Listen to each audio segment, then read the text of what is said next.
තස්ස භගවතෝ අරහතෝ සම්මා සම්බුද්දස්ස නමෝ තස්ස භගවතෝ අරහතෝ සම්මා සම්බුද්දස්ස නමෝ තස්ස භගවතෝ අරහතෝ සම්මා සම්බුද්දස්ස සංඤං අත්තතෝ සමනුපස්සතේ සංඥාවන්තං වා අත්තානං අත්තානිවා සංඥං සංඥායවා අත්තානං සාදු සාදු සාදු. පින්වත් කල්යාණ මිත්‍රවරුනි, අපි මේ මාසයකට වතාවක් ධම්මපාරමී ආයතනයේ සිද්ධ කරනු ලබන සති වැඩමුළුවේ ධර්මදේශනා වාරයට තමයි මේ කාලය අරගෙන තියෙන්නේ. ඉතින් මේ දිගටම මම එක එක තැන්වල එක එක සූත්‍රය කරන්නේ නැතුව මම සූත්‍රයක් තෝරලා දුන්නා. මේ මාලිකානුවනට ගිහපම සූත්‍රයක් තෝරලා දුන්නා. අවුරුදු ගාණක් කතා කරන්න ඕන සූත්‍රයක්. චූල වේදල්ල සූත්‍රය. ඉතින් චූල වේදල්ල සූත්‍රය මම හිතන්නේ බණ භාවනා කරන අයට ටිකක් හුරු පුරුදු සූත්‍රයක්. මේ සූත්‍රය දැනටමත් මම දේශනා 21ක් 22ක් විතර කරලා තියෙනවා. මේ 23 වෙනි දේශනාව දුරට. ඉතින් මන් දන්නේ මේ සභාවට මේක කොච්චර දුරට ගැළපෙයිද කියලා. මම පුළුවන් තරමට ඉතින් මෙතන කාලයක් තිස්සේ භාවනා කරපු අය ඉන්නේ හින්දා මං හිතනවා මේකට සම්බන්ධ වෙන්න පුළුවන් වෙයි කියලා. ඉතින් මේ චූල වේදල්ල සූත්‍රයේ පොඩ්ඩක් පසුබිම මතක් කරුවොත් මේක ශ්‍රාවකයන් වහන්සේලා දෙනමක් විසින් කරන සාකච්ඡාවක්. ඒ සාකච්ඡාවට පාදක වෙන ශ්‍රාවකයෝ තමයි ධම්මදින්න මහරහත් මෙහෙණින් වහන්සේත් විසාක උපාසකත්. ඉතින් මේ දෙන්න පරණ අඹුවයි සැමියයි. ඉතින් ඒ දෙන්න ඉස්සෙල්ලා පුරුෂයා එහෙම නැත්නම් සැමියා ගිහිගේ අතෑරලා ආරණ්‍යයට යනවා කියපුවාම නෝනා එතකොට මුකුත් කරන්නේ නැහැ. බත්තම්බ තම්බ හිටියේ. ඉතින් එකපාරටම නෝනාට හිතුණා මේ බත්තම්බන වැඩේ අයින් වුණ හැකි. දැන් මහත්යත් ගෙදර නැති නිසා අහනවා මට ඕක කරන්න බැයිද කියලා. ඊට පස්සේ විසාක කියනවා නෑ නෑ ඔයාව ගෙදර තියෙනව ටික බලාගෙන කියාගෙන ඉන්න, වතු පිටි බලාගෙන කියාගෙන ඉන්න. මම යනවා ආරණ්‍යට කියපුවාම ඊට පස්සේ නෝනා කියන්න ඇති මට තහංචි දාන්න එපා, තමුසේ යනවා නම් යන්න කියලා. ඔක තමයි කියන්න ඇත්තේ. ඉතින් මෙතන සූත්‍රයේ ඒවා සඳහන් වෙන්නේ නැහැ. ඉතින් ප්‍රායෝගිකව අපි දන්නවනේ මොකද වෙන්නේ කියලා. ඊට පස්සේ මේ දෙන්න යනවා. විසාක උපාසක යනවා ආරණ්‍යයට. ධම්මදින්නත් ගිහි ගියා ඇතෑරලා ඈතකට ගිහින් බණ භාවනා කරලා රහත් වෙලා ඊට පස්සේ ඉතින් ගෙවල් පැත්තේ පොඩි සවාරියක් දාන එක සිරිතක්. භාග්‍යවතුන් වහන්සේත් කෙරුවානේ. ඉතින් මේ සවාරියේදී විසාක උපාසක දකිනවා යානාගාමී වෙච්ච කෙනෙක්. ධම්මදින්න එනවා. ඉතින් විසාක උපාසක හිතන්න ඇති මෙයා දැන් මේ වැඩේ ඇති වෙලා ගෙදර එනවා කියලා. ඊට පස්සේ ගිහින් ටෙස්ට් පේපර් එකක් දෙනවා. මෙයා මාර්ගයේ ගියාද කියලා බලන්න ප්‍රශ්න ටිකක් අහනවා. ඉස්සෙල්ලාම අහනවා සක්කාය කියන්නේ මොකක්ද කියලා. සක්කායෝ සක්කාය උත්ති භගවතා කතමාචෝ සක්කායා කියලා අහනවා. ඒ වගේ වචන ටිකක් කියනවා. මට හරියටම වචන ටික මතක නැහැ. එහෙම අහපුවාම කියනවා සක්කාය කියලා කියන්නේ මේ පංච උපාදානස්කන්ධය කියලා. මේ අපි උදේ කතා කරුවේ කායික ක්‍රියාවලියයි මානසික ක්‍රියාවලියයි ඒ දෙක අතර සම්බන්ධතාවයයි කියලා. මේක තමයි සක්කාය කියලා කියනවා. ඉතින් එහෙම කිව්වට පස්සේ විසාක උපාසක අහනවා සක්කාය සමුදය කියන්නේ මොකක්ද කියලා. සක්කාය සමුදය කියන්නේ මොකක්ද කියලා අහපුවාම මෙයා කියනවා සක්කාය සමුදය කියලා. අපි දන්නවා සක්කාය එහෙම නැත්නම් පංච උපාදානස්කන්ධය කිව්වට පස්සේ උපාදානයට හේතු වෙන දේ තමයි තණ්හාව කියලා. තණ්හාපච්චය උපාදාන කියලානේ තියෙන්නේ. ඉතින් ඒක තමයි අපි දැනගෙන ඉන්න දේ. හැබැයි මේකේ මේ තණ්හාව කියන එකේ මීට වැඩිය ಗುಣ ටිකක් තියෙනවා. ಗುಣ නෙමෙයි ඒවා ಗುಣ ඇත්තටම. ඒ ඇලෙන ගතියක් මේ තණ්හාවට අවශ්‍ය කරන සුදුසුකම් ටිකක් තියෙනවා. ඒ සුදුසුකම් ටික තිබුණොත් තමයි තණ්හාව උපාදානයක් වෙන්නේ. ඉතින් ඒ හින්දා භාග්‍ය මේ ධම්මදින්න මහරහත් මෙහෙණින් වහන්සේ කියනවා පෝනෝ භවිකා නන්දි රාගක සහගතා తත්‍ර తත්‍රාබි නන්දනී කියන මේ ගුණ තුන සහිතව තණ්හාවක් තියෙනවා නම් අන්නේ තණ්හාව උපාදානය වෙන්න සමුදේ වෙනවා කියලා. එහෙම නැත්නම් උපාදානය වෙන්න හේතුපාදක වෙනවා කියලා. ඊට පස්සේ අහනවා සක්කාය නිරෝධ වෙන්නේ කොහොමද කියලා. ඊට පස්සේ නිරෝධ වෙද්දිත් මෙයා කියනවා අපි හිතන් ඉන්නවා ඉතින් මේක නිරෝධ වෙනවා කියලා කියන්නේ අපි කටට එනවාට කියන්නේ තණ්හාව ගෙවෙනවා කියලානේ. ඉතින් මේක එහෙම තණ්හාව ගෙවෙනවා කියලා කියන්නේ ඒකෙත් ಗುಣ ටිකක් කියනවා. තණ්හාව ගෙවෙන්න ඕනේ අශේෂව. කියන්නේ ශේෂයක් නැතුව ගෙවන්න ඕන. ඊට පස්සේ ඒක විරාගව ගෙවෙන්න ඕන. අන්න එහෙම වුණොත් මේක නිරෝධ වෙනවා කියලා. ඉතින් මේ වචන අශේෂ කියන එක අපිට තේරෙනවා. තණ්හාවේ කෙලස් මට්ටම් තියෙනවා. ඒ කෙලස් මට්ටම් ආශ්‍රවත් ගෙවෙන තරමටම මේක ගෙවෙන්න ඕන. ඊට පස්සේ ඒකේ වැදගත්ම එක තමයි මේ විරාගය කියන එක. තණ්හාව ගෙවෙනවා කියලා කියන්නේ අපිට දුකක්, අපිට දරතයක්, අපිට පරිලාහයක් ගෙන දෙන්න පාදක වෙන දේ. ඉතින් ඒක ගෙවෙන්න අපිට මොකද වෙන්නේ? තණ්හාව ගෙවෙන්න අපිට වඩා හොඳ සැප තත්වයක් එනවා. නේ? ඔයගොල්ලෝ මේ මාසයකට සැරයක් මෙතනට එන්නේ මේ ඉරිදා දවසේ හරි සෙන්සුරාදා දවසේ වීකෙන්ඩ් එක ගෙවලා ගෙදර ඉන්නවට වැඩිය මෙතන පොඩ්ඩක් හරි පොඩි සැපයක් තියෙන හින්දානේ. මෙතන මල කරදරේ නම් එන්නේ නැහනේ.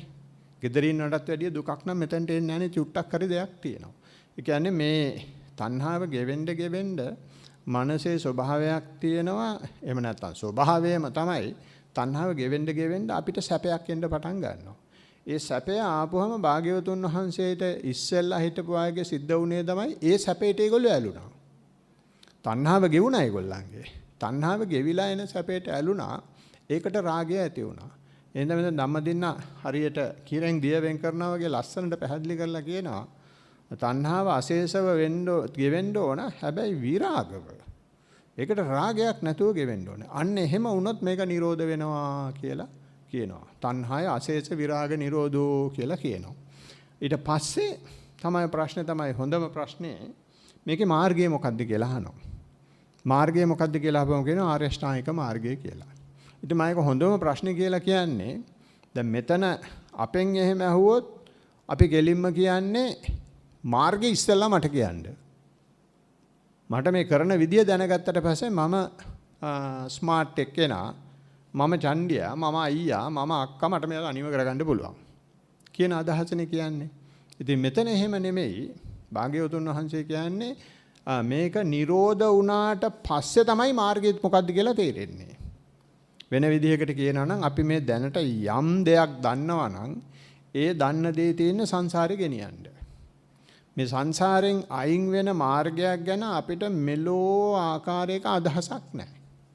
එහෙම හරි අදහසක් එන්නේ මේක ගෙවිච්ච දාට මොකද්ද මට උනේ කියලා එයා ආපහු හැරලා බැලුවොත් විතරයි.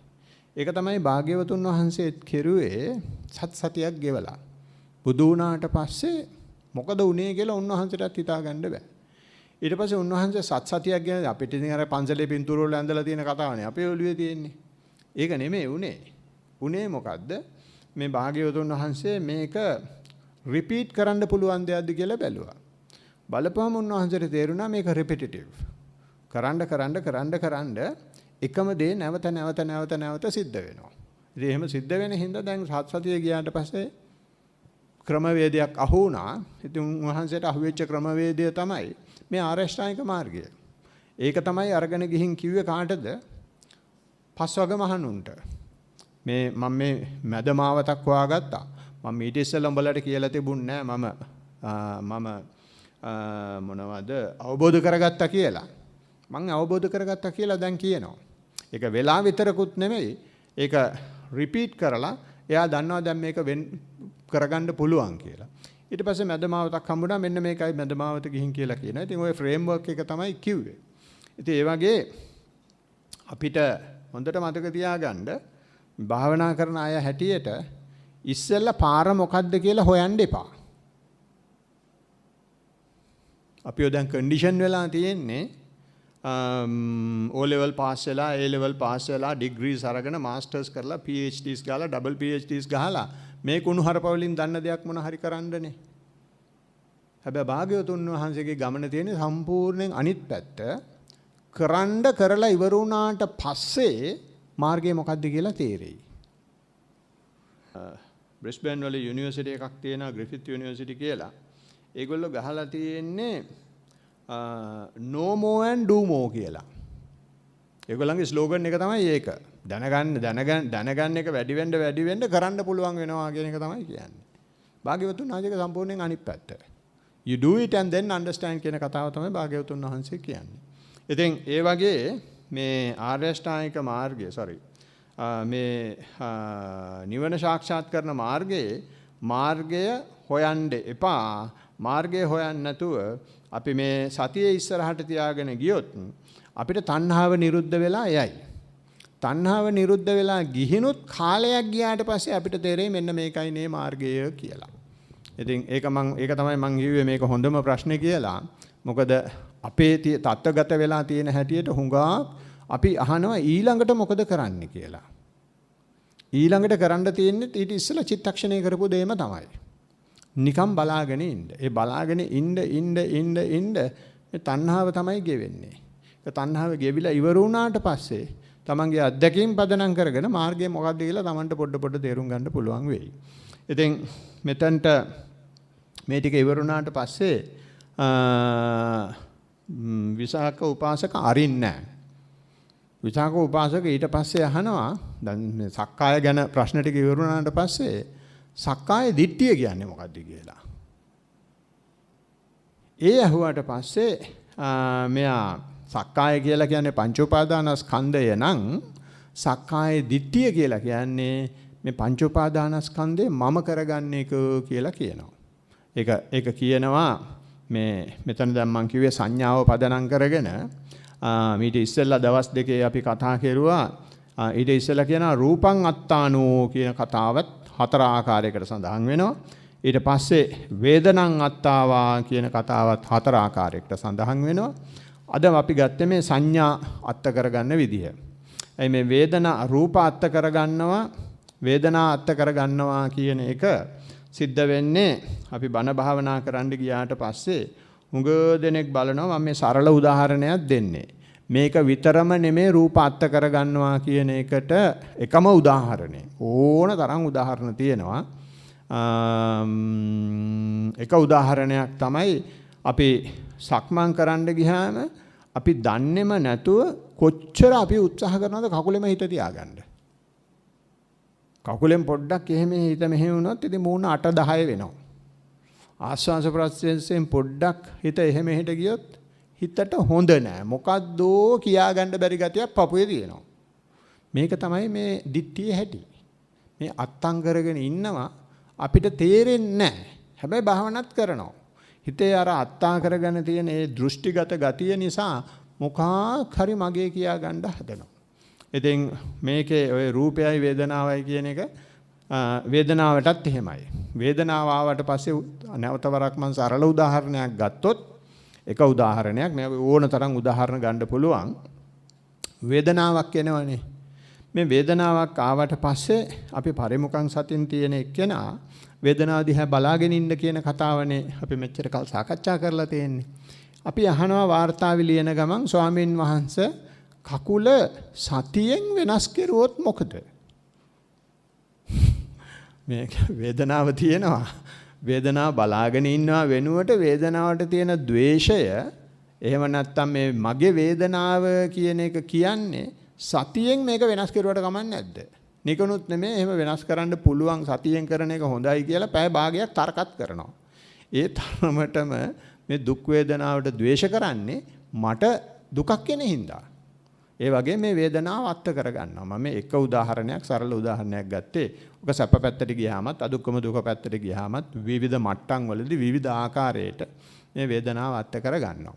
දැන් මෙච්චර වෙලා මම කිව්වේ මේ පහුගිය සාකච්ඡා කරපු දේශනා 22 සාරාංශය.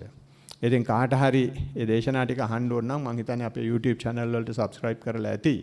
ඔයගොල්ලෝගෙන් චූල වේදල්ල සූත්‍රය තියෙනවා. ඒ සූත්‍රයේ පහුගිය දේශනා ටික අහන්න මම සවිස්තරව සාකච්ඡා කරලා තියෙනවා. එව නැති කෙනෙක් ඉන්නවා නම් මෙතන තියෙනවා කොලයක්. ඒ කොලේ තියෙනවා communication links ටික YouTube channel එක තියෙනවා. ගිහින් ඒකට අහන්න පුළුවන්. හොඳයි.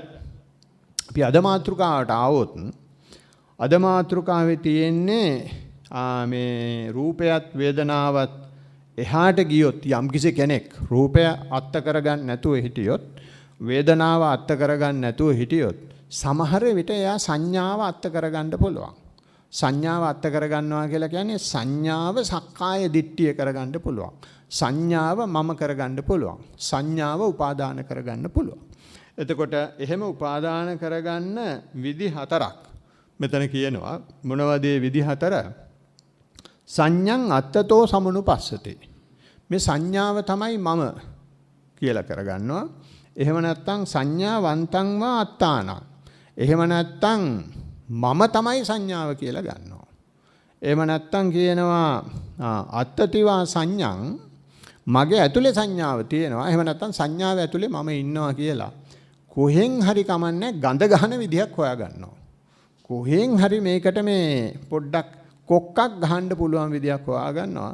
මේ වගේ හතර ආකාරයක් සඳහන් වෙනවා. ඉතින් මේ සංඥාව අත්ත කරගන්න ඉස්සෙල්ලා අපි මේ සංඥාව කියන්නේ මොකක්ද කියලා පොඩ්ඩක් මතක් කරගත්තොත් සූත්‍රවල සඳහන් වෙනවා මෙන්න මෙහෙම. සංඥාව කියලා කියන්නේ සංජානාතිති කෝ භික්ඛවේ තස්මා සංඥාති උච්චති කියලා. සංජානාතිති කියලා කියන්නේ මේ හඳුනා ගැනීම භික්ෂූනි තමයි සංඥාව කියලා කියන්නේ කියලා කියනවා. ඉතින් හඳුනා ගැනීම කිව්වම ඒකත් මදිනේ. ඉතින් ඒකට උදාහරණයක් හැටියට ගත්තොත් දැන් මෙතන ඉන්න පිරිස ගත්තොත් මේක විවිධ ආකාරයට මේ පිරිස සංඥා ගන්න පුළුවන්. දැන් මන් දිහා බලලා පැවිද්දෙක් කියන්න පුළුවන්, මේ පිරිස දිහා බලලා ගිහි කියන්න පුළුවන්. මේ අපි ඔක්කොම මිනිස්සු. හැබැයි මේ සංඥාව ගන්න විදිහට වෙනස් වෙනවා. එහෙම නැත්නම් මේ පිරිස දිහා බලලා කට්ටියක් පිරිමි කියන්න පුළුවන්, කට්ටියක් ගෑනු කියන්න පුළුවන්. මේ පිරිස දිහා බලලා කියන්න පුළුවන් කට්ටියක් තරුණයි, කට්ටියක් මහලු කියලා කියන්න පුළුවන්. කට්ටියක් කණ්ණාඩි දානවා, කට්ටියක් කණ්ණාඩි දාන්නේ නැහැ කියලා කියන්න පුළුවන්. කට්ටියක් උසයි, කට්ටියක් මිටි කියලා කියන්න පුළුවන්. ඉතින් ඔය වගේ විවිධ ආකාරයට අපිට සංඥාවල් ගන්න පුළුවන්. ඉතින් මේ ගන්න සංඥාවල් වල මම ටිකක් උදේ මතක් කෙරුවා. ඒ සංඥා තමයි අපි ගන්න සංඥා මොනවද?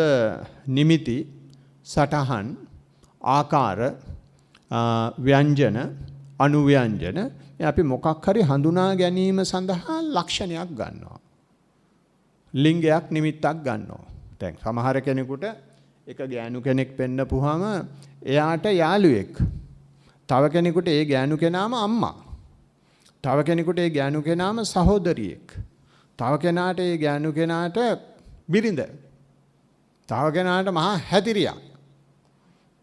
ඒ වගේ විවිධ සංඥා එන්න පුළුවන්. ඉතින් මේ එකම පුද්ගලයා.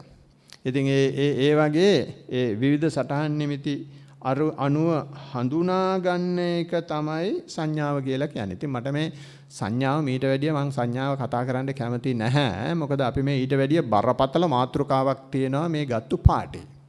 ඉතින් සංඥාව කියන්නේ මොකද්ද කියන එක ඔය ඇති. හරි මම එතනින් තව ටිකක් මේක කපලා අයින් කරලා දානවා. මම කතා කරන්න යන්නේ කාම ලෝකේ තියෙන සංඥා ගැන. කාම ලෝකේ තියෙන සංඥා ගැන කතා කරලා අපිට ඉවරයක් කරන්න හම්බෙන්නේ නැහැ. ඒ තරමටම කාම ලෝකේ සංඥා තියෙනවා.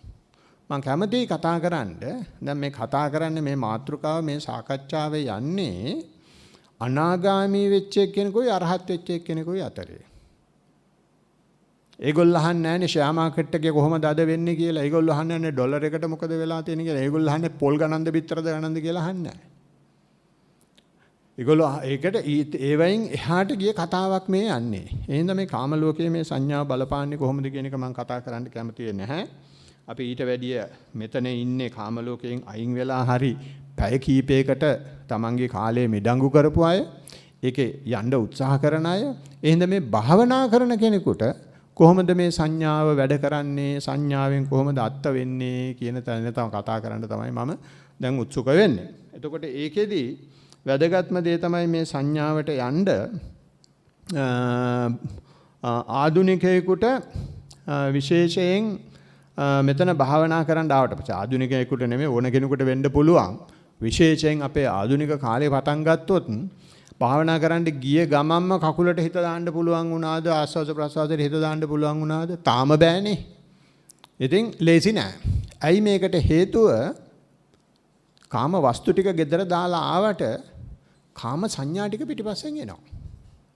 කාම සංඥාවෙන් පිටිපස්සෙන් ඇවිල්ලා මහත්තයා කැම ටික කෑවද දන්නේ නැහැ, බල්ලට කැම ටික දුන්නද දන්නේ නැහැ, ළමයා පන්ති ඇරිලා ආවද දන්නේ නැහැ, දොර ලොක් කරුවද දන්නේ නැහැ, හීටර් එක ඕෆ් කරුවද දන්නේ නැහැ. ඉතින් යන ප්‍රශ්න වැලක් තියෙනවානේ. නම් ප්‍රශ්න වැලක් තියෙනවා. මොනවාද මේ ඔක්කොම කාම වස්තු ටික දාලා ආවට කාම සංඥා ටික එනවා. ඒ කාම සංඥා ටික ආවට පස්සේ ආදුනිකයෙක් අහනවා නම් ස්වාමීන් වහන්සේ මේ හිතවිලි ටික නැති කරගන්නේ කොහොමද කියලා. ඉතින් ඒ කාම සංඥා ටික මග කරගත්තු හින්දා තමයි.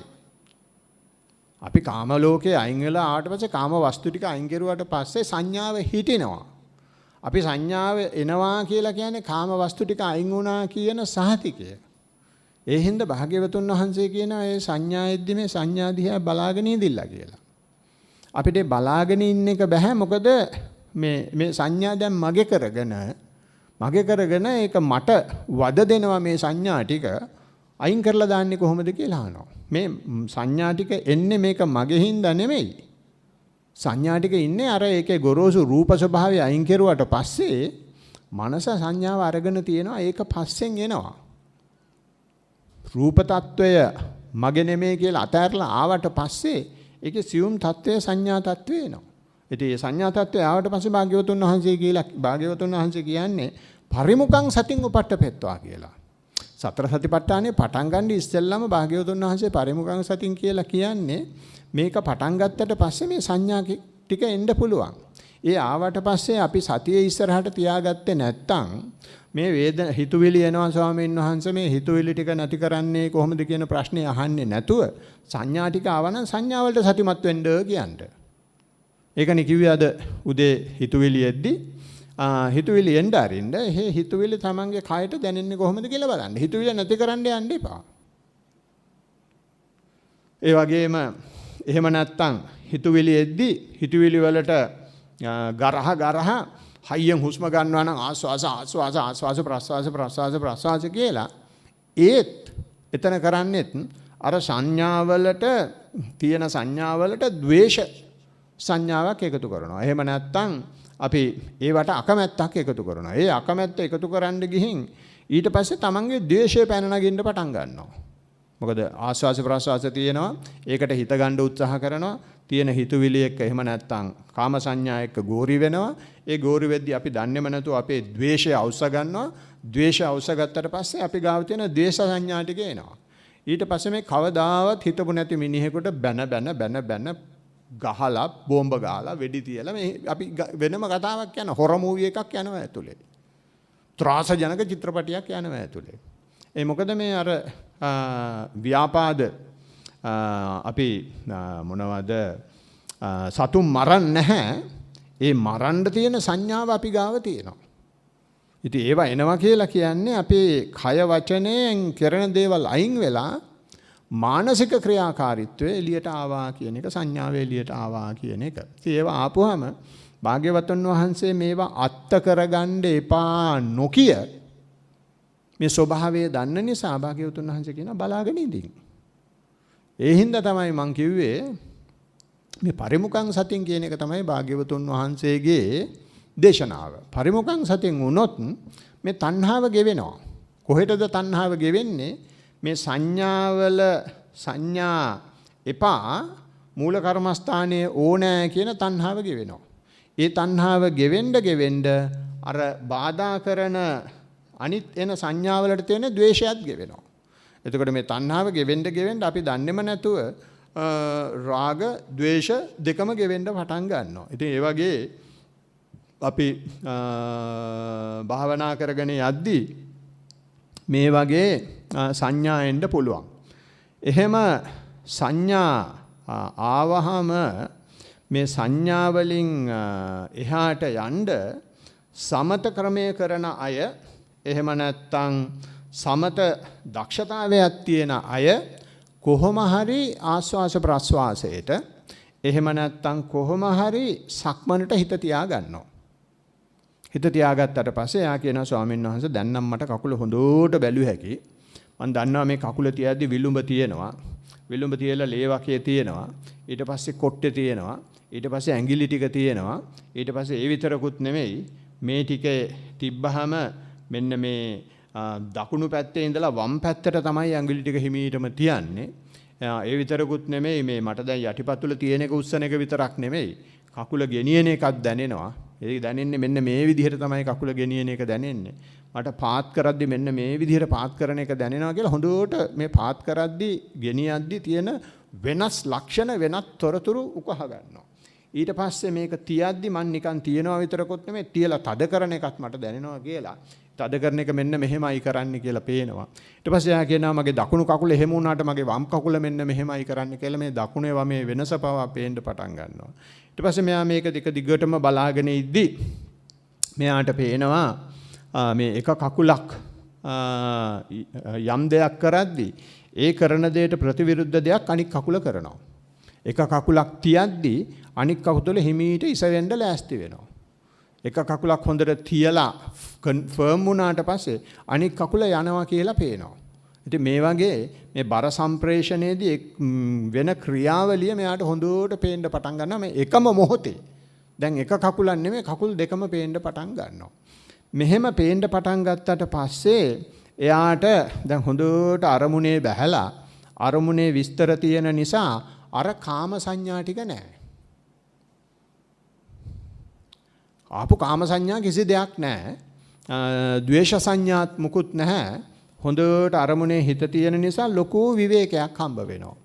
මේ විවේකය හම්බ වුණාට පස්සේ ඒ විවේකය හරහා මෙයාගේ කයට ලොකු සැහැල්ලුවක් දැනෙනවා. මනසට ලොකු සැහැල්ලුවක් දැනෙනවා. අපි ඒකට කියනවා ප්‍රීති සුඛය කියලා. ඉතින් මේ සැහැල්ලුව දැනුණාට පස්සේ හැමදාම භාවනා කරනවා. හැමදාම පැයක් සක්මන් කරනවා. හැමදාම පැයක් පරයන්කේ කරනවා. කොහේ හරි මහත්තයා යන්න ගැව්වත් නෝන යන්න ගියොත් මොන මල කරද්ද ඔයා ගිහින් එන්න මට වැඩ තියෙනවා කියලා කොහොම හරි ගෙදර වෙට්ටුවක් දාලා ගෙදර ඉඳගෙන දැන් මේකට මේකම කරනවා. ඉතින් මෙහෙම කර ඉද්දී කාලයක් ගියාට පස්සේ මෙයාට මේ දැනෙන ප්‍රීතියේ සුඛය පොඩ අඩු වෙගෙන යනවා. මේක හැමදාම මුලින් මේක දැම්මුනහම කාම ලෝකයෙන් අයින් වෙලා අරමුණට හිත දාගත්තාම හරියට කප්රුක පහළ වුණා වගේ. මෙච්චර කල් හම්බෙච්ච නැති විවේකයක්. මෙච්චර කල් හම්බෙච්ච නැති සැපයක්. ඉතින් මේ සම්පූර්ණ වශයෙන් අත්විඳට පස්සේ එයා හිතනවා මේක මම කොහොම හරි මේක තියාගන්න ඕන එක දිගටම බලාගෙන ඉන්න ඕන කියලා. හැබැයි භාග්‍යවතුන් වහන්සේ දීලා තියෙන්නේ ආන්දෙක් අතට. ඌ අල්ලන්න බෑ අල්ලපු ගමන් ලිස්සනවා. ඉතින් මුලින් අල්ලන් ඉන්නවා අපි හිතනවා අල්ලන් ඉන්නවා කියලා. මේ අල්ලන් ඉන්න මේක ලිස්සලා යනවා. ඒතකොට මේ පරිමුඛං සතින් තියෙන නිසා බලාගෙන ඉන්න නිසා මේකට ප්‍රතික්‍රියා නොකරන නිසා අපිට පේනවා මේ ප්‍රීතිය වුණත් සදාකාලිකව තියෙන්නේ බලාගෙන ඉද්දි හිමීට ඒක නැති වෙලා යනවා. සැපයත් හිමීට මේක අඩු වෙලා යනවා. දැන් මේ නොසෙල්වි මේ හැම දෙයක්ම දිහා එක දිගට බලාගෙන ඉන්න හින්දා අර සැපය අඩු වෙගෙන යද්දි ඒක හැරෙන්නේ මොනාටද? සැපය අඩු වෙගෙන යද්දි මොකටද හැරෙන්නේ? දුක් වේදනාවකට හැරෙනවා. සැපය අඩු වෙනවා කියලා කියන්නේ දුක් වේදනාවකට යනවා කියලානේ. මෙන්න ඊට පස්සේ පිටු දෙකමාරක තුනක ලොකු ආර්තාවක් ඉදිරිපත් කරනවා. මෙහෙමයි ස්වාමීන් වහන්සේ. ඒ දවස්වල නම් කියලා වැඩක් නැහැ. ආතල්ද බේරේ තමයි තිබුණේ. දැන් නම් ගණ්ඩම දෙයක් නැහැ. අතනත් රිදෙනවා, මෙතනත් රිදෙනවා, අනිත් තැනත් රිදෙනවා. ඔබ වහන්සේට කොහොම මේවා කියන්නද දන්නේ නැහැ කියලා කියනවා. අන්න ඒ වෙලාවේ තමයි එළියට පනින්නේ අර ලැබපු ප්‍රීතියයි සුඛයයි මෙයා හොඳට මගේ කරගෙන හිටියා. ඊ දවස්වල කමටන් වාර්තා දෙන්නේ නැහැ. මේ හාමුදුරුවන්ටවත් නැතුව ඇති මේ මට තියෙන එක කියලා අරක අල්ලගෙන ඉන්න අපි දන්නෙත් නැහැ. මේ පුද්ගලයාගේ වැරද්ද නෙමෙයි. මේ අපි ගාව තියෙන මේ ෂට කපට මනසේ වැරද්ද, හිතේ හරි වැරද්ද මේ වේදනාව අල්ලගෙන ඉන්නවා. ඉතින් එහෙම අල්ලන් හිටියට පස්සේ දුක් වේදනාවක් ආවට පස්සේ ඉතින් අරක වේදනාව අල්ලන් හිටියා නම් ඉතින් මේක නිකම්ම අල්ල ගන්නවා. ඇයි මේක එන්නේ කියලා අහනවා. පරිමුඛං සතින් වෙනවා. පරිමුඛං සතින් උනත් ඒ පරිමුඛං සති නිසා තමයි මේ අර වේදනාව තිබිලා මේ වේදනාවට ගියා කියලා අපි දකින්නේ. හැබැයි ඒකේ පිහිටන්නේ නැහැ. මගේ මේ පරිමුඛං සතින් තමයි වැඩ කරන්නේ. ඒ හින්දා මේ තිබිච්ච සැප අඩු වේගන යනවා. ඒකටත් සතිමත් වෙනවා. සැප අඩු වුණාට පස්සේ දුකක් එනවා කියලා කියන්න මනස පෙළ ගැහිලා නැහැ. මනස පෙළ ගැහිලා තියෙන්නේ මේක අඩු වෙනකන් ඔහේ බලාගෙන ඉන්න අන්තිම සතෙත් නැති වෙනකන්. අන්තිම සතේ නැති වුණාට පස්සේ තමයි පර්ස් එක හිස් කියලා තේරෙන්නේ. ඊට පස්සේ කෑ ගහනවා ණය ගන්න තැනක් නැද්ද? ණය ගන්න තැනක් නැද්ද කියලා. ඕකනේ අපිට වෙන්නේ. මේ ඊපෙරදා වුණානේ අපිට ඕක. දන්නවනේ අපිට වෙච්ච දේවල් ටික. ඉතින් ඒ වගේ අපිට මේ අපේ හිතෙත් ඔය ගතියෙම තියෙන පුළුවන් තරම් අල්ලගෙන ඉන්නවා. ඉඳලා මේක ලිස්සලා ගියාට පස්සේ යටින් අල්ලගෙන හිටපු එක තේරෙන්න පටන් ගන්නවා මේ වේදනාව අත්ත කරගත්තු එක. ඉතින් මම මේ ටික කියුවේ වෙන මොකකටවත් නෙමෙයි මේ සංඥා කියන තැනට එන්න. ඉතින් මෙහෙම සමතයෙන් එහෙම නැත්නම් අරමුණට හිත දාගන්න එක මුල් කරගෙන යද්දී අපිට කාම සංඥාවෙන් අයින් වෙන්න පුළුවන් වුණාට ද්වේෂ සංඥාවෙන් අයින් වෙන්න පුළුවන් වුණාට අපි ඒ තත්වයට වේදනාවට හිත දාගෙන ඉඳලා වේදනාව මගේ කරගෙන හිටියොත් ආයේ අර සංඥාව කාම සංඥාව එහෙම නැත්නම් රාග සංඥාව ද්වේෂ සංඥාව වෙන විදිහකට මතුවෙනවා. කොහොම හරි ඊට පස්සේ යාට කියනවා කමඨහං සුද්ධ කරනවා කියලා කියන්නේ ඒකයි. දැන් මේක තමයි ස්වභාවය. අපි කාම ලෝකයේ තියෙන අරමුණු අතෑරියට පස්සේ භාවනා ලෝකයේ තියෙන අරමුණු අල්ලගන්න එක ස්වභාවිකයි. දැන් මේ උඹ අල්ලගෙන ඉඳලා තියෙන හින්දා තමයි දැන් මේ වார்த்தාව ලියන්නේ. හැබැයි මෙහෙම වார்த்தාව ලිව්වට උඹ සතියත් උඹට නැතුව නෙමෙයි. සතිය තියෙන හින්දා තමයි මේ වார்த்தාව ලියන්නේ. හැබැයි මේක දිහා බලන දෘෂ්ටිය වෙනස්. ඒක තමයි සක්කාය දිට්ඨිය කියලා කියන්නේ. දැන් උඹ මේක දිහා බලන්න ඕන දැන් මං සැපෙන් ඉද්දි සැපෙන් ඉන්නවා කියලා තමන්ට මතක් කරගන්න. මතක් කරගෙන මේ සැපේ ඉද්දි සැපේ ඉන්නවා කියලා ඉන්න. ඒ සැපේ ඉන්නවා කියලා නිතරම තමන්ට මතක් කර ඉද්දි හිතට අවකාශයක් නැහැ මේකට කියලා හලන්න. හිතට අවකාශයක් නැහැ මේක විසින් ගිල ගන්න. අපි අර මේ සතියෙන් ඉන්නවා කියලා තමන්ට සහතිකයක් නොදෙන නිසා වෙන විදිහකට කියනවා නම් සතිපට්ඨාන නොවන නිසා මම මේ සතියෙන් ඉන්නවා කියලා කියන එක අගය කරනවා නම් තමන්ට මතක් කරනවා නම් ඒක සතිය විතරක් නෙමෙයි සතිපට්ඨාන වෙනවා. සතිපට්ඨාන වේගන යනවා නම් එතකොට හිතට අවකාශයක් නැහැ මේක මගේ කරගන්න. ඉතින් මෙයාට මේක කිව්වට පස්සේ ඉතින් කොහොම හරි ඉතින් දනිපනි ගහලා මේක දිහා බලාගෙන ඉන්න පුරුදු වෙනවා. සතිය ඉස්සරහට තියාගෙන ඉන්න පුරුදු වෙනවා. එයාට කියනවා සැප වේදනාව තියෙද්දි දැනගනින්, දුක් වේදනාව තියෙද්දි දැනගනින්. ඔක ඇත්තටම වැඩ කරන්නේ දුක් වේදනාවදී. ඊට පස්සේ දුක් වේදනාව දිහා බලාගෙන සතිමත් වෙලා බලාගෙන ඊට පස්සේ ආයේ මේ දුක් වේදනාව නැති වෙනවා. දුක් වේදනාව නැති වෙලා ගියාට පස්සේ කියනවා දුක් වේදනාව නැති වෙන එක බලාගෙන ඉතින් ආයේ සැප වේදනාව වෙයි. ඊට පස්සේ යා කියන්න පටන් ගන්නවා ස්වාමීන් වහන්සේ දුක් වේදනාව නැති වෙලා ගින් ආයෙ සැප වේදනාවකට එනවා ආයෙ සැප වේදනාව නැති වෙලා දුක් වේදනාවකට එනවා මේක චක්‍ර වශයෙන් යනවා. මෙහෙම චක්‍ර වශයෙන් යද්දී මේ සැපටත් අපි බලන් ඉන්න හින්දා දුකටත් බලන් ඉන්න හින්දා අපේ හිතේ තියෙන මේ ස්වභාවය මොන ස්වභාවයද ඇලෙනවා ගැටෙනවා කියන ස්වභාවයට අභියෝගයක් සිද්ධ වෙනවා. සැපයි දුකයි කියලා කියන්නේ මේ කයේ තියෙන තත්වයකට අපේ කැමැත්ත අකමැත්තනේ.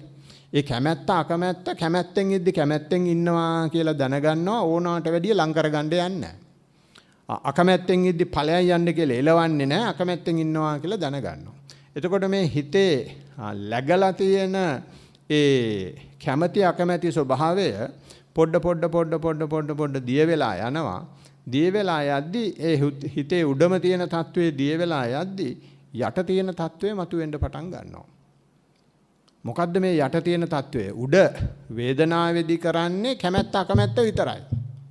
කැමැත්ත අකමැත්ත කියන තත්වය දිය වෙන්න මේ කැමැත්ත මෙහෙයුවේ කවුද කියලා අපිට පේන්න පටන් ගන්නවා. අකමැත්ත මෙහෙයුවේ කවුද මේ කියලා පේන්න පටන් ගන්නවා. වෙන විදිහකට කියනවා නම් අපි දැන් ඔය ත්‍රස්වාදී ක්‍රියා කරද්දී ඇවිල්ලා ගහන්න සෝල්ජර්ස්ලාව කවුරු හරි මෙහෙවනවානේ. එහෙම නැත්නම් අපි යුද්ධෙට ගියාම යුද්ධේ සෝල්ජර්ස්ලාව කවුරු හරි මෙහෙවනවා. ඉතින් අපි සෝල්ජර්ස්ලාට ගැහුවට වැඩක් නැහැ, මෙහෙවෙන කෙනෙක් ඉන්නවා. ඉතින් භාග්‍යවතුන් වහන්සේ මෙහෙවෙන කෙනාව අල්ලගෙන තමයි යන්නේ. එතකොට ඒ වගේ මේ වේදනාවට ගහගෙන යද්දි වේදනාවේ මේ ඇලෙනවා ගැටෙනවා කියන ස්වභාවයට අහු වෙන්නේ නැතුව හිටියට පස්සේ ඇලෙනවා ගැටෙනවා කියන ස්වභාවයේ මෙහෙවන ටික මතුවෙන්න පටන් ගන්නවා. ඒ මතුවෙන ටිකට භාග්‍යවතුන් වහන්සේ සඳහන් කරනවා සරාගසිත සදෝසසිත කියලා. මේ රාගයේ විසින් තමයි කැමැත්ත මෙහෙවන්නේ. ද්වේෂයේ විසින් තමයි අකමැත්ත මෙහෙවන්නේ, දුක් වේදනාව මෙහෙවන්නේ. රාගයේ වේදනාවේ සැප වේදනාවේ තියෙන්නේ රාග අනුසය, දුක් වේදනාවේ තියෙන්නේ ද්වේෂ අනුසය. ඉතින් ඒ හින්දා මේ ඇලෙන ගැටෙන ස්වභාවයට අපි ප්‍රතික්‍රියා නොකර ඉඳීම නිසා අර යට තියෙන රාග ගති, ද්වේෂ ගති මතුවෙන්න පටන් ගන්නවා. ඊට පස්සේ කියනවා ස්වාමීන් වහන්සේ දැන් නම් වේදනාව පොඩ්ඩක් මේ එක දිගට යනවා, දුකක් තියෙද්දි බලන් ඉන්න පුළුවන්, සැපක් තියෙද්දි බලන් ඉන්න පුළුවන්. ඒ වුණාට හිතාගන්න බැරි විදියට සිතුවිලි එනවනේ. එන හිතුවිලි මොනවාද කියලා අහුවොත් කියන්නත් බෑ, පැකිලෙනවා. ඒ තරම් අපේ මේ යට හැංගිලා තිබිච්ච රාග සිතුවිලි මතුවෙලා එන්න පුළුවන්. වයසේ හැටියට නෙමෙයි එන්නේ ඒවා. ඒක ස්වභාවක කියන්න බැරි විදිහට මේවා මතුවෙලා එන්න පුළුවන්. ඒක ගිහි පැවිදි ભેදයක් නෑ. ඒ විදිහටම මේ අපේ හිතේ සංසාරයක් තිස්සේ එකතු කරපු මේ කෙලස් ටික එනවා. දැන් මොනවාද මේ එන්නේ? සංඥා. මේ එන්නේ සංඥා. අර මුලින්ම තිබිච්ච කාම සංඥාවේ මේ යට බැහැගෙන තියෙන දේවල්. ඉතින් මේවටත් අපි භාග්‍යවතුන් වහන්සේගේ තියෙන ඉතින් එක පෙනඩෝල් පෙත්ත තමයි භාග්‍යවතුන් වහන්සේ කියනවා ඒකේ එද්දිත් බලාගෙන ඉන්න කියලා. සරාගං වා චිත්තං සරාගං චිත්තන්ති පජානාති. උඹේ ෆිල්ම් එක උඹම බලපන්. පැත්තකටලා හොඳට බලපන්, ආයෙ වෙනම සල්ලි දීලා බලන්න යන්න ඕනේ නැහැ කියලා භාග්‍යවතුන් වහන්සේ ඉතින් එලිපිට කියලා තියෙනවා. සරාගං වා චිත්තං සරාගං චිත්තන්ති පජානාති. තමන්ගේම රාගයේ මේ වැඩ කරන හැටි, හිතේ වැඩ කරන හැටි, කයේ වැඩ කරන හැටි බලාගෙන ඉන්න කියලා. හැබැයි ඒකේ අනිත් පැත්තත් භාග්‍යවතුන් වහන්සේ ඒ වගේම කියනවා. මොකද අපි හැමතිස්සෙම බලන්නේ අපිට ඕන පැත්ත විතරයි. භාග්‍යවතුන් වහන්සේ මේකේ මුළු පරාසයම පෙන්නනවා. කොහොමද පරාසය පෙන්වන්නේ? භාග්‍යවතුන් වහන්සේ කියන මේ සරාග හිත බලාගෙන ඉද්දි විතරාග වෙනවා නම් ඒකත් බලාගෙන ඉඳින් කියලා. අපි සාමාන්‍යයෙන් සරාග හිතක් ආවොත් දණිපණි ගහලා දත්මිටි කාලා මේකට සතිමත් වෙන්න හදනවා. අයි මොකද අරකට ඒ තරම් ද්වේෂයි. මේ භාවනා කරන කෙනෙකුට මේවා එන්න පුළුවන්ද කියලා හිතෙන නිසා ඒකට කොහොම හරි සතිමත් වෙනවා. මේක අඩු වෙගෙන යනවා නම් වැඩේ හරි කියලා අතගසලා දාන්නනේ අපේ තියෙන පුරුද්ද. භාග්‍යවතුන් වහන්සේ කියනවා ඕක නිසා තමයි මේ ඔක්කොම අලකලංචි වෙන්නේ. මේක අඩු වේගෙන යද්දි ඒකටත් එහෙම්මම සතිමත් වෙයන් කියලා භාග්‍යවතුන් වහන්සේ සඳහන් කරනවා. එතකොට අපිට මේ හිතේ එහෙට මෙහෙට ගෙනියන ගතිය, එහෙට මෙහෙට පද්දන ගතිය, හිතේ තියෙන ද්විභාවයට අපි අභියෝග කරනවා. හිතේ ද්විභාවයේ හින්දා තමයි මේ ඇලීම ගැටීම තියෙන්නේ. ඒ ඇලීම ගැටීම ඇති කරන යට තව ද්විභාවයන් තියෙනවා. ඒ ද්විභාවය තමයි මේ රාග తত্ত্বය. ඒ වගේම ඒ හිතේ තියෙන විරාග తত্ত্বයක් තියෙනවා. මේ විරාග හිත වෙන කොහෙන්වත් අරන් ඉන්නේ නැහැ. මේ එකම හිතේ එක වෙලාවකට උඩට උච්චාවචායනය වෙනවා, අනිත් වෙලාවට යටට උච්චාවචායනය වෙනවා. භාග්‍යවතුන් වහන්සේ කියනවා මේ උච්චාවචායනය බලාගෙන ඉඳින් එතකොට අපි දෙකම දකින නිසා අපිට පේන්න පටන් ගන්නවා මේ දෙකම එක තැනින් පටන් ගන්නෙ. බලාගෙන ඉන්න නිසා මේකේ මුළු පරාසයම පේන්න පටන් ගන්නවා. අනිත් පැත්ත පේන්න පටන් ගත්තට පස්සේ අපි දන්නවා මේක කොච්චර ඇති වුණත් අනිත් පැත්තට මේක නැති වෙලා යනවා කියන මානසිකත්වයේ ගොඩ නැගිනවා. ඒ හින්දා ද්වේෂසිත වලටත් භාග්‍යවතුන් වහන්සේ කියන්නේ සදෝසං වාචිත්තං සදෝසං චිත්තන්ති පජානාති. දේශසිතක් එද්දී සියලු සත්වයෝ නිදුක් වේවා නිරෝගී වේවා සුවපත් වේවා සියලු සත්වයෝ නිදුක් වේවා නිරෝගී වේවා කියලා අපි බෙරිහන් දෙනවනේ. ඒකනේ කියන්නේත් සමහර ස්වාමීන් වහන්සේලා. භාග්‍යවතුන් වහන්සේ ඒක නොකියලා තියෙනවා නෙමෙයි. හැබැයි මේ නිවන් යන්න ඒකායනෝම්බික්ක වේමග්ගෝ කියලා කියද්දි බුදුහාමුදුරුවෝ කියන්නේ සදෝසං වාචිත්තං සදෝසං චිත්තන්ති පජානාති. ඕක ඔහොම්මම සදෝස සිතක් කියලා දැනගනි. මෛත්‍රී කෙරුවොත් සදෝස සිතට අපි මේ සදෝස සිතට තියෙන ද්වේෂය නිසා තමයි මෛත්‍රී කරන්නේ. මෛත්‍රිය එන්නේ ද්වේෂය මුවාවෙන්. මොනවද රාගසිතක් තියෙද්දි ඒ රාගසිතට දෙතිස් කුණපය කෙරුවොත් දෙතිස් කුණපය කරන්නේ මේ රාගසිතට තියෙන ද්වේෂයෙන්. එතකොට අර හිතේ තියෙන ද්විභාවයට අපි තවත් පෝර දානවා වෙනවා අපි දන්නෙත් නැතුව. ධර්මයේ මුවාවෙන්ම. එන්න මේ කිසි තැනකට අහු නොවෙන්න භාග්‍යවතුන් වහන්සේ කියනවා පජානාති පජානාති පජානාති පජානාති දැනුවත් භාවය දැනුවත් භාවය දැනුවත් භාවය. අවංකව පිළිගන්න මගේ රාගය මෙහෙමයි. අවංකව පිළිගන්න මගේ ද්වේෂය මෙහෙමයි. කියලා පිළිගත්තාම අපි පිළිගන්න පුරුදු වෙනවා අපිව. මේ සමහරට සිද්ධ වෙන දෙන්නේ. තමන් අපිව පිළිගත්තට පස්සේ අපිට වෙන ලෝකේ වෙන කවුරුත් අපිව නොපිළිගත්තට ප්‍රශ්නයක් නැහැ. අපි ජීවත් වෙද්දී වැඩිපුරම කරන්නේ අපි මේ අපිව පිළිගන්නේ නැති නිසා අපිට ද්වේෂ කර කර තමයි ඉන්නේ. වෙන කවුරුත් ඕනේ අපිට ද්වේෂ කරන්න, වින කරන්න, වස් කරන්න, වස් කවි කියන්න. අපිම වස් කවිය කියා ගන්නවා. අපිම වස් කවිය කියා ගන්න එක තමයි කරන්නේ. භාග්‍යවතුන් වහන්සේ ඒක නැති කරන්න තමයි උන්වහන්සේගේ මහා කරුණාව තියෙන ඔය වගේ තැන්වල. උන්වහන්සේ කියනවා ඕක දිහා බලන් ඉඳින් බලන් හිටියට පස්සේ ඔය සංඥා ටිකත් ගෙවිලා යනවා. ඉතින් ඕක නෙමෙයි ලැස්සනම පැත්ත භාවනාව ඉදිරියට ඇදීගෙන යද්දී භාවනාව ඉස්සරහට යද්දී මේ එන වේදනාව ගෙවිලා ගියාට පස්සේ හිමීට වේදනාව ගෙවෙනවත් එක්කම අපේ කය දැනෙන එක රූපය දැනෙන එක පොඩ ගෙවිලා යනවා. අපිට වේදනාව දැනෙද්දී කයේ වේදනාව දැනෙද්දී සැප වේවා දුක වේවා අපිට කයෙන් දැනෙන්න පටන් ගන්නවා. ප්‍රීතිය තියෙද්දිත් ප්‍රීතියත් කයෙන් තමයි දැනෙන්න පටන් ගන්නේ. ඒකේ පස්වනක් ප්‍රීතිය කියලා මේ මනසේ තියෙන නිදහස් ස්වභාවය මනසට පුරුද්දක් නැහැ මේ කය නැතුව රූපය නැතුව යමක් භුක්ති විඳින්න. ඒ හින්දා මනස නිදහස් වෙන්න මනසට සතුටක් දැනෙන්න ඒක කය හරහා තමයි එළියට දාන්නේ. උදාහරණයක් හැටියට අපිට යම් ප්‍රීතියක් આવොත් අපි හයියෙන් hina වෙනවනේ කොක් කණ්ඩලලා. නේ මනසට දුකක් ආවොත් අපි දන්නේම නැහැ කඳුළු කඩාගෙන වැටෙනවා. ඒ කියන්නේ ඒක භුක්ති විඳින්නේ කය හරහා. ඒ වගේ භාවනා කරගෙන යද්දිත් අපේ මනසට ප්‍රීතියක් ආවොත් ඒක කය හරහා භුක්ති විඳින ක්‍රම එක දේවල් තියෙනවා.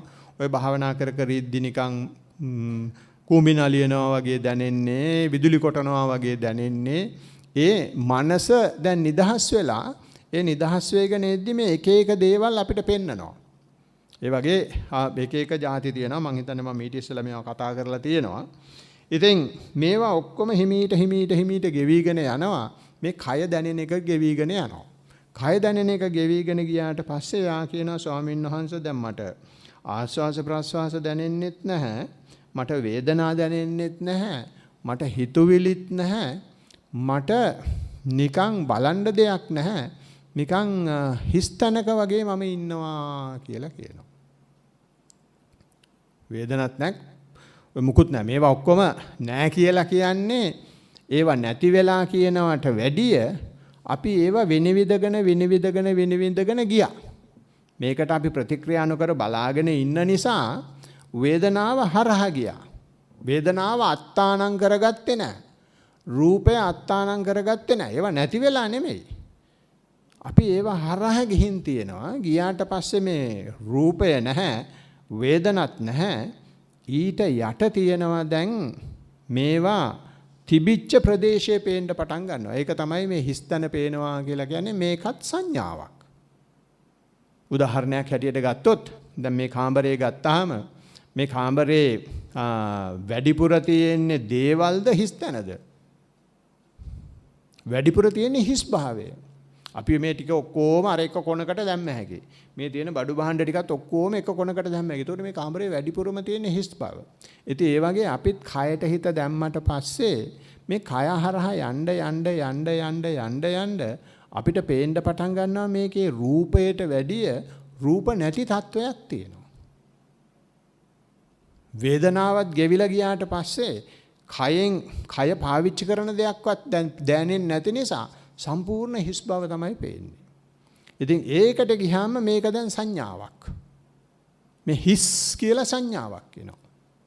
මේ සංඥාවට ගියාට පස්සේ අපේ අප්පෝ එතනින් එහාට ආයේ රහත් වුණා වගේ තමයි ඉන්නේ. මම දන්න අය ඉන්නවා ඒ වගේ හිස්තැන් වලට යනවා. ගියාට පස්සේ ඉතින් භාවනාවේ හිස්තැනක් කියලා කියන්නේ අපිට දැන් වද දෙන්න දුක් දෙන්න කිසිම දෙයක් නැහැනේ. වද දෙන්න දුක් දෙන්න කිසිම දෙයක් නැහැ. කිසිම දෙයක් නැති නිසා ඒකට අපි දන්නේම නැතුව අපි ඒක මම කරගන්නවා.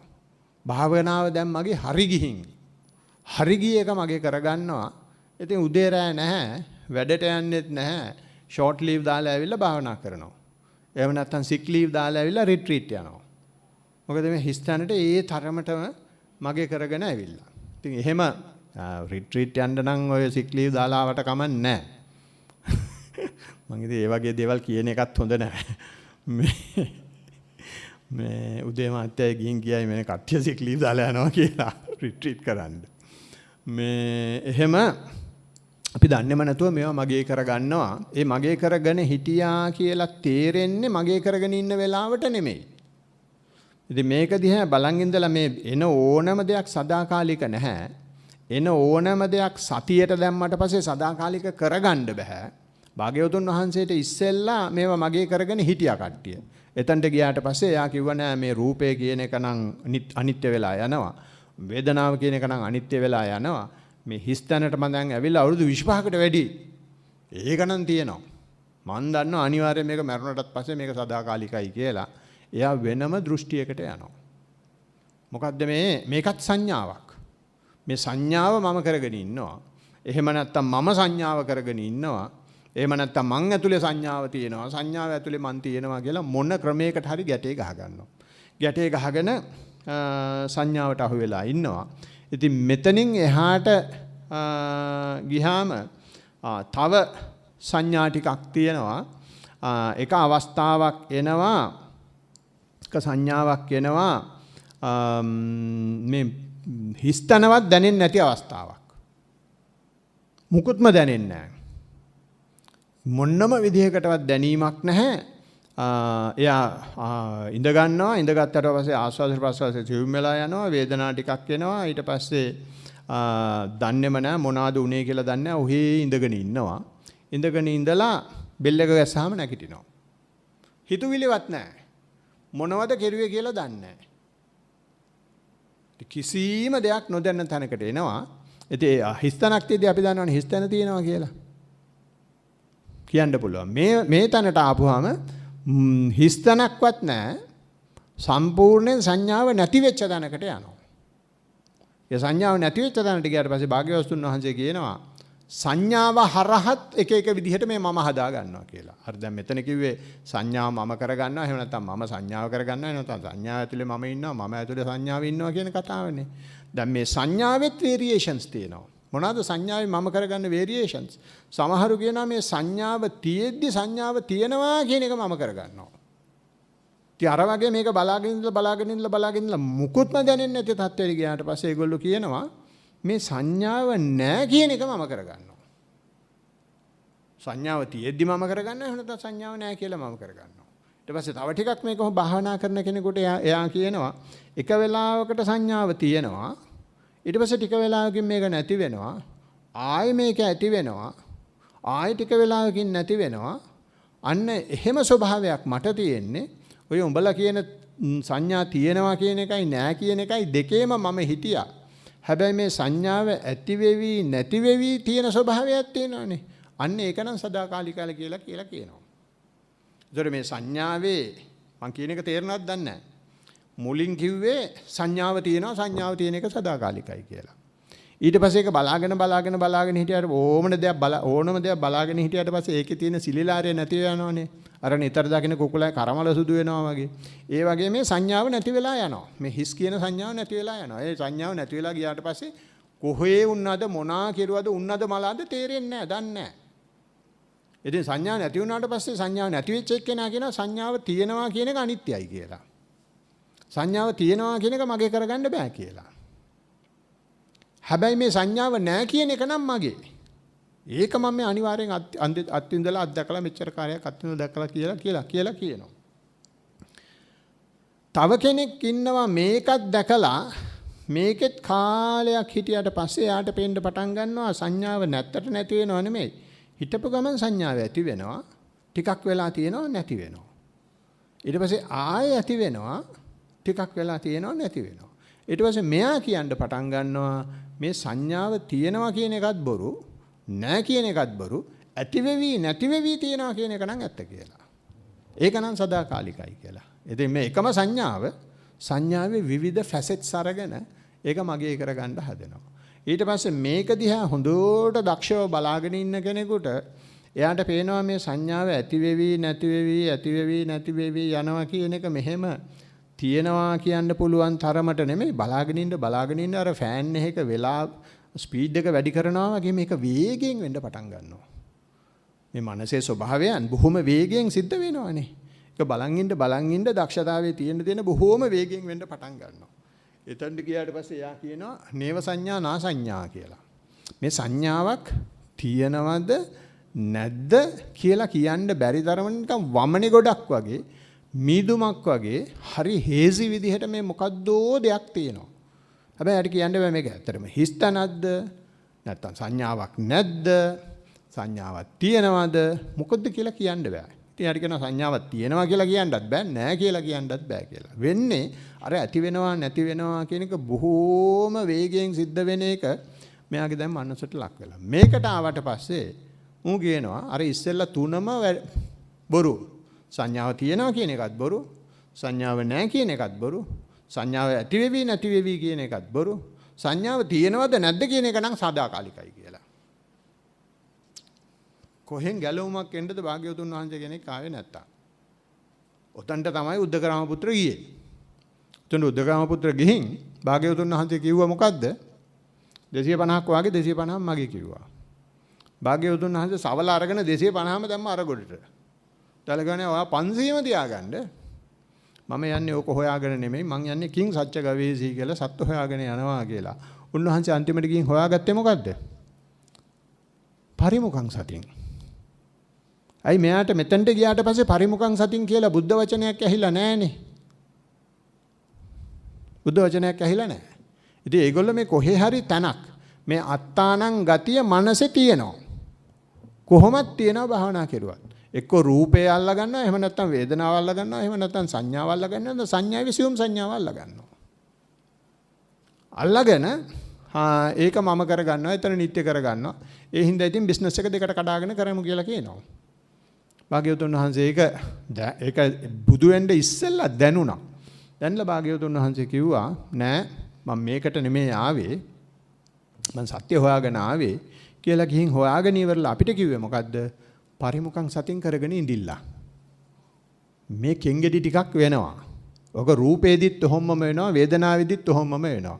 රූපේදිත් අපිට අවස්ථාවක් එනවනේ මේ ආස්වාසිය තියෙනවා මේ ආස්වාසිය නැති වෙනවා මේ ආස්වාසිය තියෙනවා මේ ආස්වාසිය නැති වෙන ස්වභාවයක් එනවනේ. වේදනාවෙත් එනවනේ මේ වේදනාව තියෙනවා මේ වේදනාව නැති වෙනවා බලන් ඉන්න බැරි විදිහට මේක වෙනස් වෙනවනේ. ඉතින් එහෙම වෙනස් වෙයි ඇවිල්ලා සංඥාවලට ඒ සංසිද්ධියම සිද්ධ වෙනවා. සිද්ධ වුණාට පස්සේ භාග්‍යවතුන් වහන්සේ කියනවා ඕක බලාගෙන හිටියොත් අනිත්‍ය පෙනෙයි. ඕක බලාගෙන හිටියොත් අනත්ත පෙනෙයි. මේ අනිත්‍යයි අනත්තයි දකින්න බැරි කමට අපි මේක නිත්‍ය කරගන්නවා මගේ කරගන්නවා. කරගත්තු ගමන් දෘෂ්ටිගත වෙනවා. ඒක තමයි මේ ධම්මදින්න මහරහත් මෙහෙණින් වහන්සේ කියන්නේ. රූපයටත් කියනවා වේදනාවටත් කියනවා අපි දැන් අරගෙන කතා කරුවේ මේ සංඥාව මම කරගන්න විදිහ. මේක අදාළ මේක කියන්න එපා ගෙදර ගිහින් ගෙදර ඉන්න කට්ටියට. මොලේ අමාරුවක් කියලා ගිහින් අංගොඩ ගිහින් දායි. මොකද ඒගොල්ලන්ට මේවා අදාළ නැහැ. සමත කරන කට්ටියටත් කියන්න එපා ඒගොල්ලන්ටත් මේවා තේරෙන්නේ නැහැ.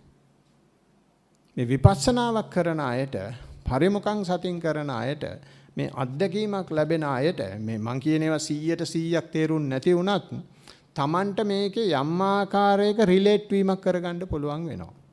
ඉතින් එහෙම අපිව මේ කිසිම තැනකට අහු නොවෙන්න මේක ගෙනියන්න ඕන හින්දා තමයි භාග්‍යවතුන් වහන්සේ මේ ලෝකෙට බිහි වුණේ.